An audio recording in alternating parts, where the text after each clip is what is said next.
মূল্যসূচকের বড় উত্থানে প্রায় এক বছর পর ঢাকার শেয়ার বাজারে লেনদেন ছাড়িয়েছে ১১০০ কোটির ঘর।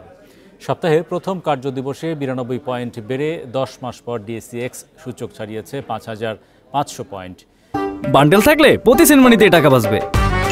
বিকাশ সেনমানি বান্ডেল কিনে জিতুন প্রতি লেনদেনে। এছাড়া শেয়ার দর বেড়েছে প্রায় ৫৫ কোম্পানির। অন্যদিকে চট্টগ্রাম স্টক এক্সচেঞ্জের সার্বিক সূচকও বেড়েছে ২৭০.০৫ পয়েন্টের বেশি।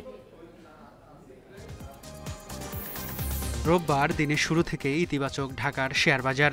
প্রথম ৩০ মিনিটে প্রধান সূচক বাড়ে ৯২ পয়েন্ট। তবে বেলা বাড়ার সঙ্গে সঙ্গে শুরু হয় সূচকের উত্থান পতন। দিন শেষে ডিএসইএক্স সূচক ৯২.৭২ পয়েন্ট বেড়ে অবস্থান করছে ৫,৫৩৬ পয়েন্টে, যা ১০ মাসে সর্বোচ্চ। সূচকের সঙ্গে ডিএসইতে বেড়েছে লেনদেনের পরিমাণ। আজ মোট লেনদেন হয়েছে ১,১৩৭.৪০ টাকা, যা এক বছরে সর্বোচ্চ। আগের দিনের চেয়ে লেনদেন বেড়েছে প্রায় ৭৪ কোটি টাকা। হাতবদলে অংশ নেয়া ৩৯৮টি কোম্পানি মিউচুয়াল ফান্ডের মধ্যে দর বেড়েছে ২১৮টি প্রতিষ্ঠানের শেয়ারের, কমেছে ১২২টি এবং অপরিবর্তিত ৫৮টি প্রতিষ্ঠানের শেয়ার দর। সবচেয়ে বেশি লেনদেন হওয়া প্রতিষ্ঠানের তালিকায় প্রথম Uttara bank, Bangladesh shipping corporation দ্বিতীয় এবং তৃতীয় অবস্থানে সিটি ব্যাংক। শতাংশের দিক থেকে দরবৃদ্ধির তালিকায় প্রথম standard bank, Bangladesh submarine cables দ্বিতীয়, তৃতীয় অবস্থানে স্টিল রি রোলিং মিলস।